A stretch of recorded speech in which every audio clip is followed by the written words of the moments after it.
आणि यानंतरची बातमी आहे अजित पवारांच्या मोठ्या वक्तव्याची। जो तो उठतो आणि मलाच उपदेश करतो, कुठून पुण्याचा पालकमंत्री झालो असं वाटायला लागलंय, असं अजित पवार म्हणाले। दादांच्या या वक्तव्यानं उपस्थितांमध्येही एकच हशा पिकलाय।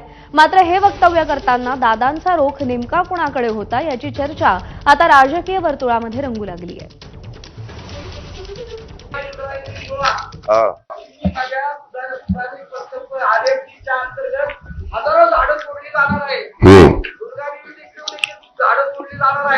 दुर्गा देवीची कोण झाडं तोडणार आहे? आधी शहरामध्ये एमआयडीसी क्षेत्रामध्ये आणि शहरामध्ये प्रचंड वृक्षतोड चाललेली आहे।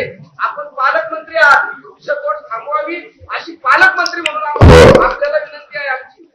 हे सगळं ऐकलं ना कुठनं या पुण्याचा पालकमंत्री झालो असं वाटायला लागलं।